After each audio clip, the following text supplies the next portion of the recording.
Hello and welcome to the Eating Disorder Therapist podcast. This is a podcast to help you find peace with food and overcome disordered eating. And I'm Harriet Frew, aka the Eating Disorder Therapist. I am so excited to share with you some personal stories, inspiring tips, helpful information and guest interviews to support you on your journey in finding peace with food. Today is the very first podcast. How exciting! And I'm going to kick off today with 5 secrets from the Eating Disorder Therapy Room. Working as a therapist with clients, I want to give you a personal insight into the psychology of disordered eating. And I'm hoping that this episode will give you some insights and thoughts to take away, to think about your own relationship with food or those close to you. So number 1, the trigger. There's often a trigger for disordered eating behaviour, something that sets it off. And before this, there might have been low mood or poor self-esteem or bad body image. It doesn't usually come from nowhere. A trigger happens when there's an external stressor or change. It might be a sad bereavement. It might be a transition to university or a new job. It might be a relationship breakdown. It's something that triggers a stress response. Then the reaction is a change in eating habits, consciously or unconsciously. Sometimes it can be a deliberate decision to lose weight and go on a diet.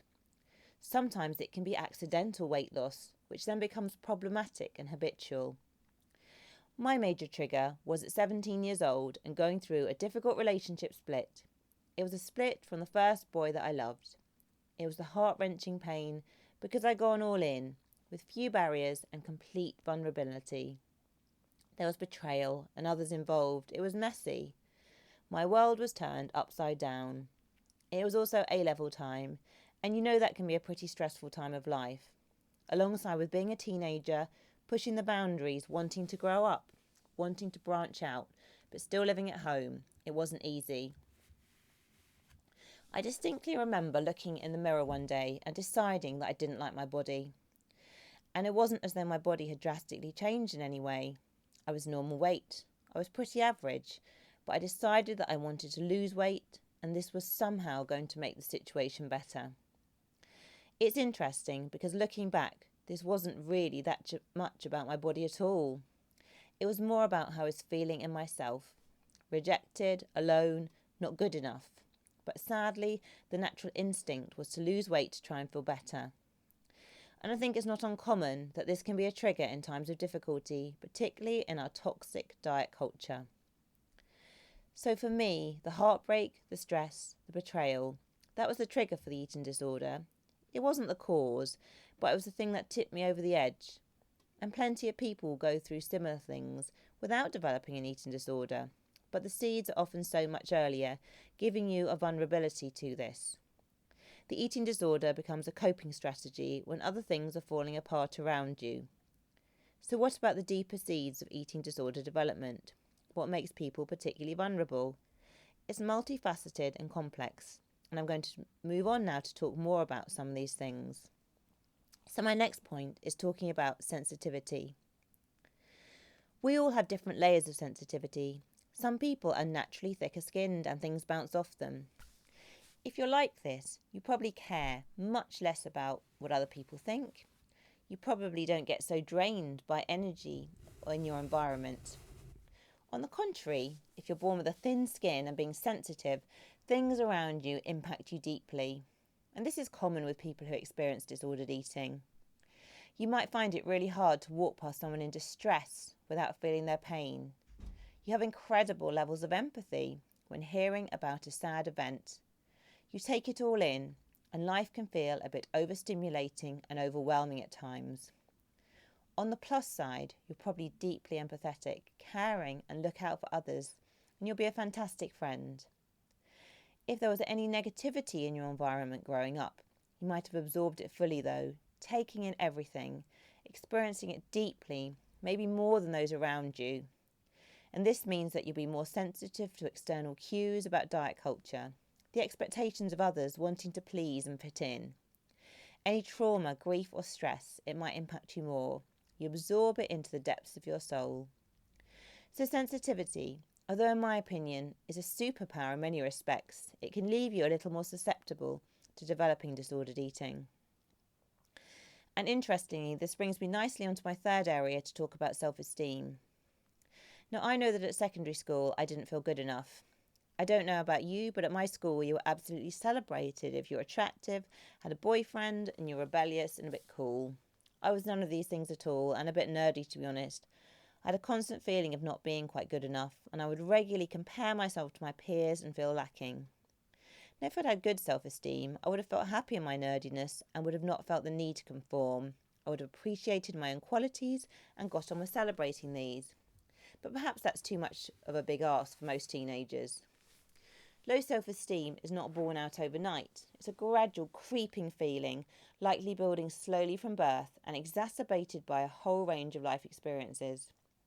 Being criticised, combined with a deep sensitivity to criticism, not feeling allowed to be oneself and getting into a pleasing role, not developing an identity as too preoccupied with moulding oneself into being who you feel that you're supposed to be. And this isn't to blame caregivers, as they're largely acting from their own place of low self-esteem and doing the best they can. But if you've already got a vulnerability to not feeling quite good enough, and particularly if this gets directed in an appearance direction into how you look, then of course you're particularly vulnerable to developing disordered eating, as you'll be picking up all the messages about ideal beauty and how we should conform, absorbing these from such a young age. Whereas someone with good self-esteem might feel more comfortable to think independently, reject the barrage of diet culture, and walk boldly in their own lane. So low self-esteem absolutely plays a role. And this is linked to number 4, how we deal with our emotions. If you're not good at dealing with emotions, your childhood will probably hold the key, because you would have relied on your parents or primary caregivers to teach you how to do this. So if they struggle themselves with this, then of course they would have had struggled to teach you too. And you might not know how you feel. If a parent wasn't able to help you name, validate and express your emotions openly, there's no reason why you should know what to do. You might even have become quite terrified of experiencing emotions. If you grew up in a chaotic environment with a lot of drama or negativity, you might even be quite wary of emotions. And you might not want to do anything that could potentially create more drama, so you might become avoidant of feeling anything. You might have become very good at tuning into the feelings of others around you. You'll notice if someone around you is stressed or anxious or not coping. You might have become very good at caring for them and parking your own needs as they feel too burdensome or too much for someone else to handle. You might not even realise you're doing this. You become so good at being the one who steps up, takes responsibility and cares for others. Although these are fantastic qualities, longer term, if you're not showing up with your own feelings too, then potentially this can massively impact your mental well-being. For good mental health, we need to be in a healthy relationship with our emotions. This means being able to name, identify and process feelings healthily. So for example, if a friend lets you down, you can acknowledge your disappointment and hurt. You can offer yourself kindness and understanding, and you can reach out for support or take care of yourself in some way. If you're not doing this, you might be in a habit of avoiding emotions or blocking them out. If you're not in a healthy place with your emotions, disordered eating can quickly become a coping strategy, as restricting or overeating can both distract, numb and deflect emotions. Short term, this offers relief and respite. Long term, it creates a whole multitude of further problems. So my final secret today from the Eating Disorder Therapy Room is about body image. Now, if you think about eating disorders, you might think it's all about body image. And it does play a part, absolutely. Because if you have an eating disorder, there is a huge preoccupation with weight, shape, size, numbers, etc. But it's not all about body image, because often the deeper trauma or unexpressed feelings get projected onto the body in quite an unconscious way. For example, if you're feeling fat, this isn't truly about body image, because we know this because feelings of fatness can fluctuate significantly over the course of a day when the body is pretty much staying the same. Losing weight or changing body shape doesn't usually improve body image. In fact, it can make things worse, as progress never feels good enough and the goalposts are always moving.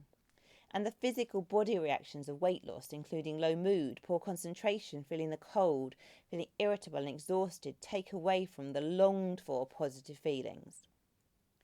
So that's my 5 secrets from the therapy room for today. I hope I've given you some insight into the psychology of eating disorders through exploring the secrets. So think about your own relationship with food and disordered eating. Was there a trigger event for you? Are you sensitive or thinner skinned? Or maybe not?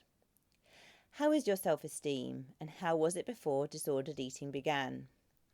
And how do you process your feelings? Can you do this in a healthy way? And finally, what about body image? Are you projecting deeper feelings onto your body? There's an awful lot to think about here, but have a ponder and reflect on these 5 secrets. And let me know in the comments about your thoughts on these points. And if you're not following me already, do seek me out on Instagram at the Eating Disorder Therapist. And for regular tips and insights into overcoming disordered eating, do sign up for weekly articles on my blog page at rethinkyourbody.co.uk. Thank you so much for listening, and I look forward to sharing another podcast episode with you very soon.